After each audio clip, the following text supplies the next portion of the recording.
everyone. Want to introduce actress, director, producer, star of Dagger Kiss, honorary Real Shark member, Miss Tucky Williams. Thank you. Thank you so much. It's such an honor to have you back on here, Tucky. Oh, So such how an have you honor, been? as always. How have you been? I've been great. I was thinking about this. I haven't done an interview in over a year. Oh, Really? wow. Yeah. Is that because of your YouTube channel? I wanted to ask you about that. Oh, I just been busy with stuff, life. I told my publicist I wanted to take a break for a while and focus on being a human. Right. So I didn't realize it's been a year yet, so it felt like 6 months or something. And Time flies. what? Time flies. Time flies. It does certainly fly. Yes. So what do you have coming up now? What's some of your new projects? The big thing right now is the Girl Scene movie has a re-release on Tubi. We totally revamped it. We even gave it a new name, Girl Scene 1984, so that you can tell it. But yeah, a lot of people wanted something that looked more like a traditional film instead of the groovy 80s way we made it. So we digitally remastered it. I guess that's the word for it. And now it's really it looks really good. It looks like a real movie, like not like this crazy thing we did. And the cool thing is you can just watch it. And I didn't know that with Tubi. Like it's actually easier to watch than it is on YouTube. With something like a PG-13 movie on YouTube, you have to sign in, but on Tubi, you just turn it on, man, and you're there. Nice. So when I mentioned your YouTube channel earlier, I actually stumbled across it the other day. I saw your doll, your how you display your dolls. So what was what's the story behind that? Well, I've always been into action figures, and I got excited about my action figures again, and then I started seeing all these crazy collections and stuff, and so I got into it. So now I'm a collector. Nice. Yeah, I watched some of your videos. Yeah, and then one of them I saw was called Bella. That's why I was wondering. I was like Breaking Bella. I was like, is there something there? Yeah, there's no. I mean, it's genuine. It's sincere. I was thinking about like Will Ferrell and Kristen Wiig wrote a Lifetime movie, and people were kind of like, "What's the catch?" And I watched it, and it was just a Lifetime movie. It's just like what. So, I mean, I think people are like waiting for some kind of gimmick here, and it's just no. I'm just reviewing toys now. Nice. So you're just in the midst of a break right now? Oh yeah. Well, I mean, reviewing toys is pretty. It's pretty. Intense. It's pretty integrated. Yeah. It's more cutthroat than like the television film industry. Right. It really is though. It's so serious. What's the rarest toy you've come across? I'm not doing rare ones. I'm doing new ones. New ones. Okay. Okay. Nice. Any favorites thus far in your toy collecting? Anyone else does. What's that? Any favorites thus far? Yeah. I have. Well, I mean, She-Ra was always my favorite from childhood. I mean, I have them right here. I don't know if you want to see them. It's kind of. Let's see them. No, let's go ahead. Let's have fun here. See what I'm really wearing now. All right. So this is She-Ra, my original She-Ra from when I was 5 years old. Oh wow. Still in good condition. And I just I learned how to clean her up and everything. So I washed her hair for the first time in ever. And there's her little skirt, which I shortened when I was young to make it look like the TV series. And she's showing up. See, I'm doing the thing. Okay, so can you see her face there? Yeah, she's a sweet. She looks like somebody. I don't know who. Can't put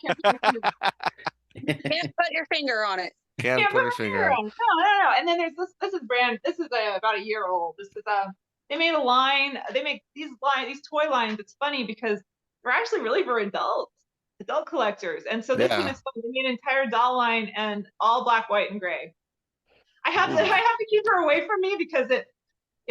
Yeah, it's very contrasting there. Right, it is. But this one's she's just totally grayscale. It's just white and black. Again, reminds me of someone I can't put my finger on. This was from my friend Marlene, and she got the whole ball rolling with this. So yeah, so that's where it started, and that's where it stands today. Very nice. So let's talk about some movie news, huh?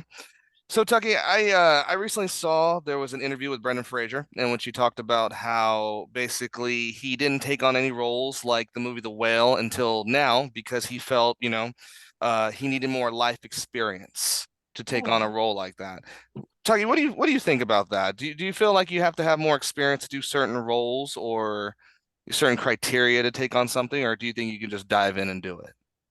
It helps for sure. Of course, I've seen some amazing things from some talent, some of the actresses who've been on the show. It's like it's kind of like I don't know where that kind of knowledge comes from even. I mean, I know I was an idiot. I was an idiot when I was 23. And then I see them come and give these amazing performances and I'm just like, what? Who did that? So I think it just depends on the person. I mean, I think I would tend to agree with him, but then on the other hand, I mean, I've just witnessed it myself. Like the girl who came to 23 just gave this brilliant performance, like someone who's been acting for, 50 years or something. And it was just like, she didn't miss a beat. And it was her first movie too. So who knows? I guess it just depends on everybody. I do like that he was responsible enough to say that. That's Yeah. a cool thing. Yeah, Nice. I like that. So recently too, and here's something for action figures. I know they used to make these back in the day, especially because now it's kind of become a collector's item. So I don't know if you guys have heard, they are ghost faces are starting to appear everywhere. Marketing ploy or just crazy fanatical people? Both. Marketing ploy. Think it's a marketing Yeah, ploy? Like of Yeah. course. remember when that clown? I think it was what 2007, Steve, 2006, when those clowns were Yeah, it was like going 2008. everywhere, scaring Yeah. everybody, and then you go to the hood, and then they got beat up. But they said it Yeah. was originally for the marketing for it. For it, yeah. Really? Yeah, Well, that's they were saying that it was the marketing for it when they were reporting it on the news, but when people started getting hurt behind the scandal, I guess it wasn't no longer marketing. yeah. Okay. So Tucky, would you ever market a movie, something similar to that? Of course, in a second, if I could. I don't know how.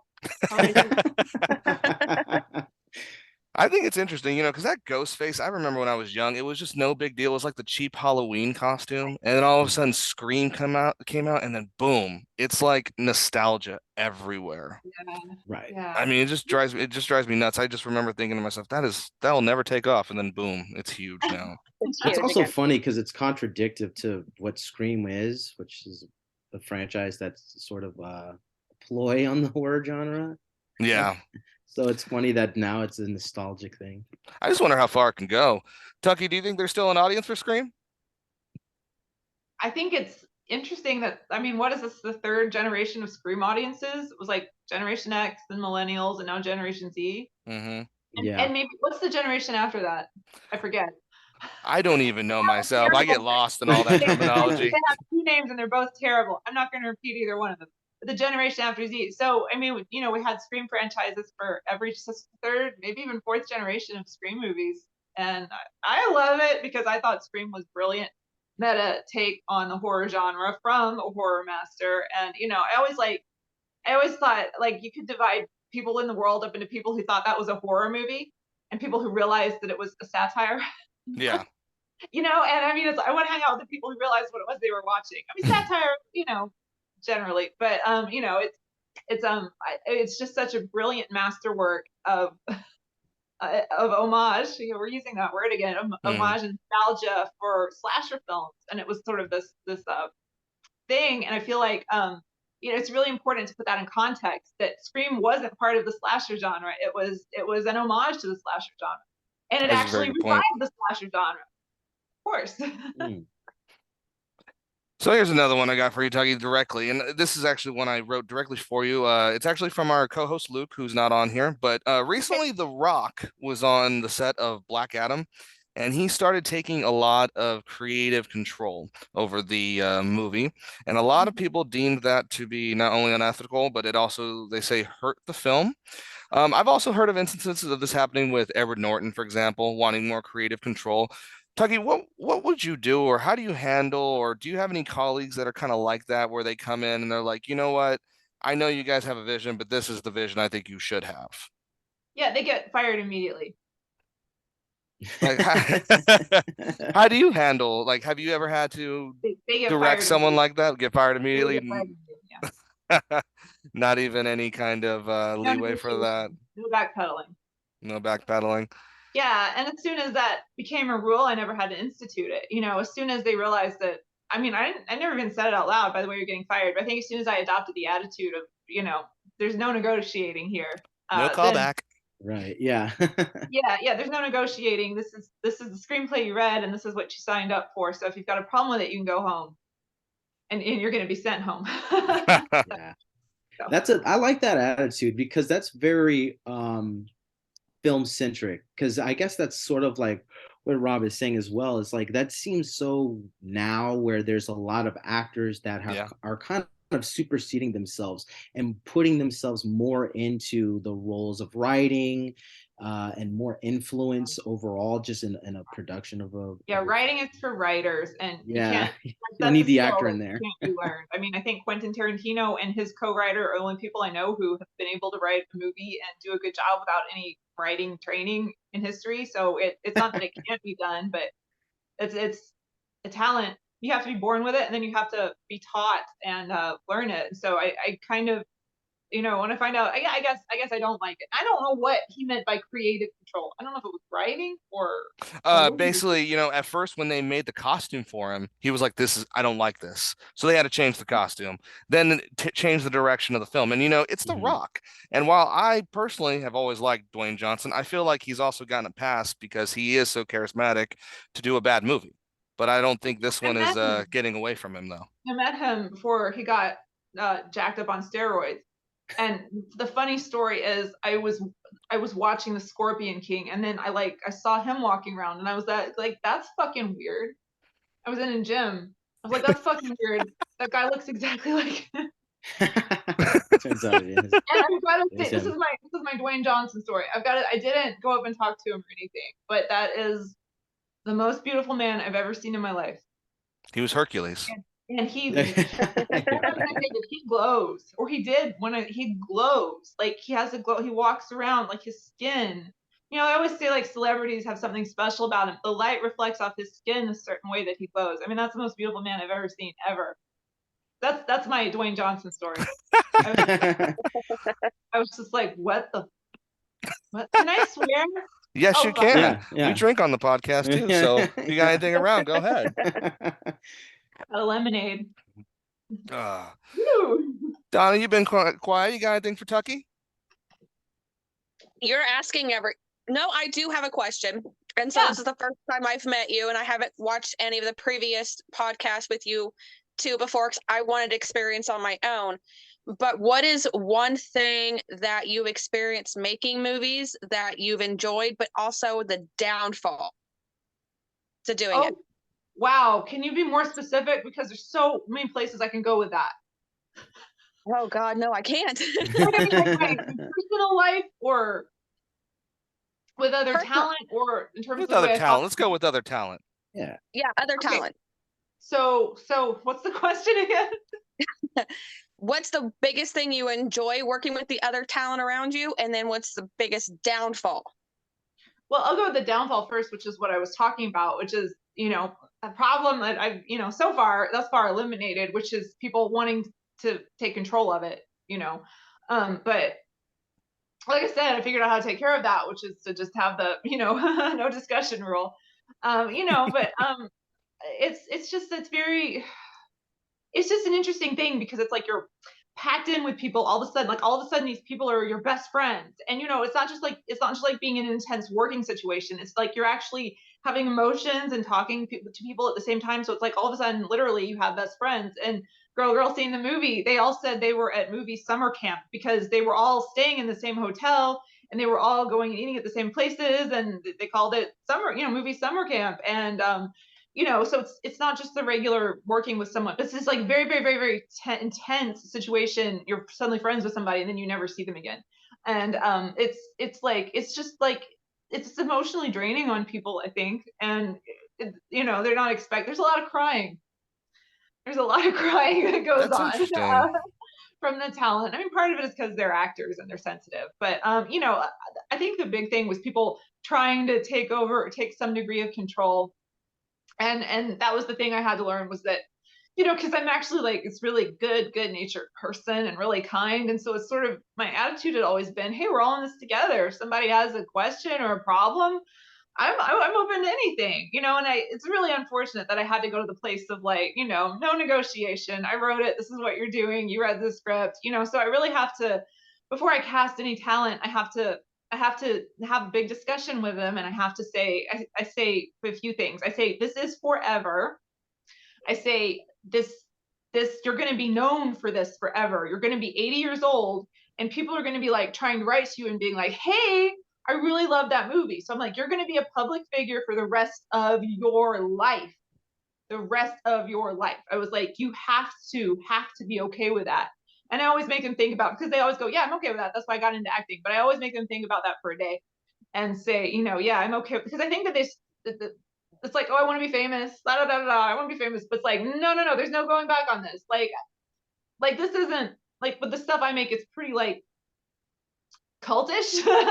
You know, like if people are into it, like there are people who like watch it and whatever, but then there are like people who are super into it, and it's like they're gonna find you and they're gonna talk to you, and you're never ever gonna get away from them, and they're awesome. They're awesome. They're my best friends. You definitely have But a cult I mean, if following, they talk to Tucky. me, they're also gonna want to talk to you, and like this is gonna, like I said, this is forever. And I also have to make them say, this is a gay thing. I know it's a gay thing, and I know I'm going to be kissing women, because that actually became a problem with the, you know, people get here and be like, oh, I know it's a gay thing, but I don't actually want to do anything gay. And I was like, why are you fucking here? You know, like, so I have to have all these really strict rules in place. Like this is what you're signing up for, a lifetime Right. public figure, and new you know, generation. this is actually a gay thing that you're Really? Wow. Wow. like I have to That's make it a unbelievable. get it in writing, and now I'm gonna start getting it on video because like, wait, why don't I get this on video now?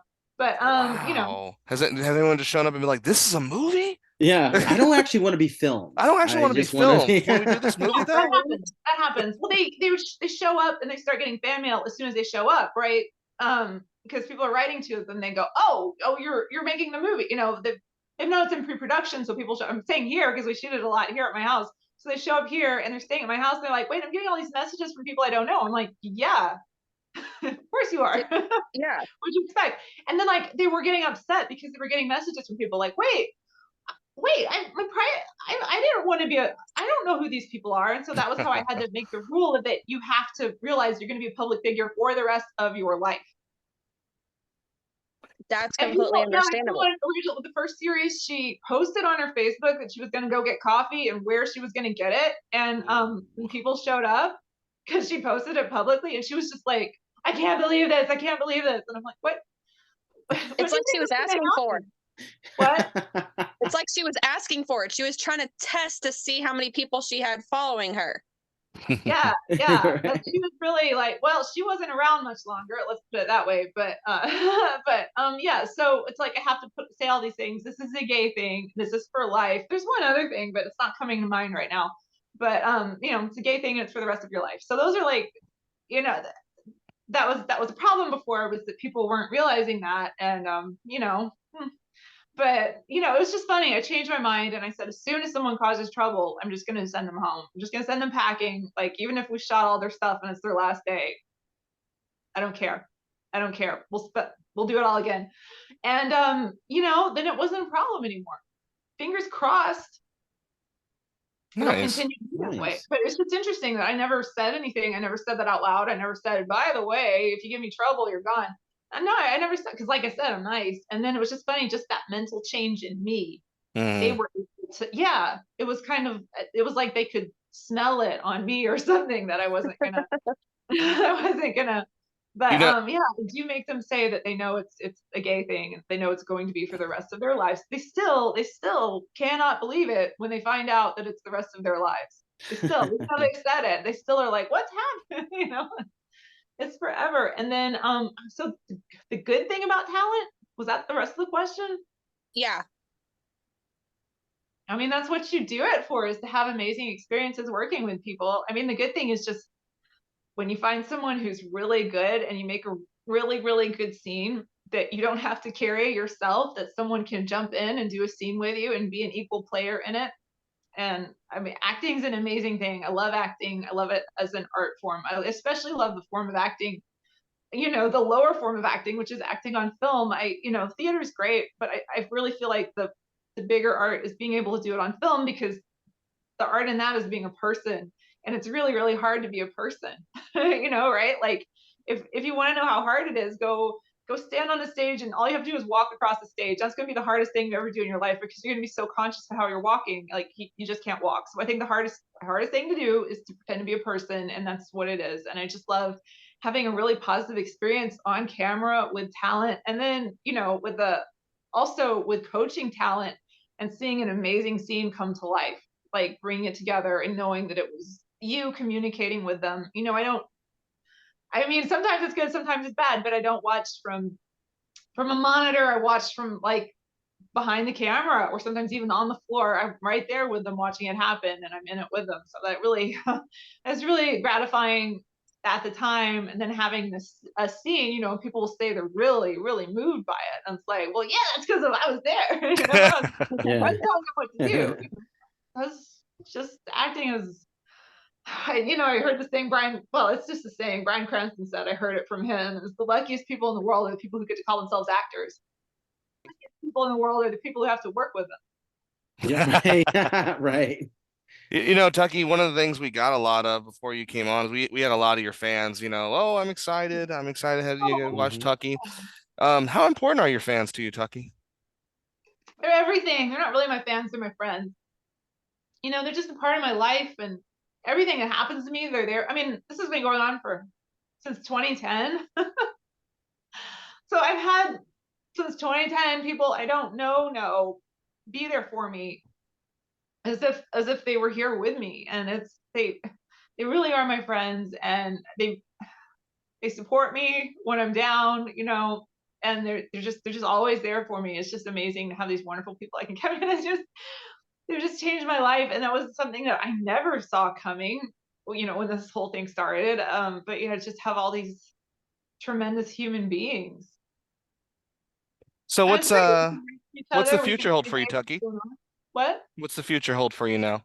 What's the future hold for me? Oh well, I mean, Mhm. I've got to write. I've got to write. I haven't been writing. I need to write and then make my next thing. Okay. Well, we Nice. appreciate you coming on again. I love having you on so much. You're an awesome, awesome person. Great, great, great. I love your energy all the time. Um, where can we find more of your stuff? What do you want to tell the audience before we head out? Well, I would say, hey, go to Tubi, search for Girl Scene. You'll find an awesome, awesome movie. And like I said, even I didn't know this. You don't have to sign in. It just starts playing automatically. It's fantastic. It's so easy. Just it's TUBI, but you can just type in Tubi into a search engine and it'll come up. And then there's a search bar on Tubi. You type in Girl Scene, and there's the movie. And you want to say anything else to your fans out there? Nice. I love you. Love you so much. Well, thank you so much, Tucky. We appreciate you coming on. Okay, thank you. You Have a have a great good night. night. Bye.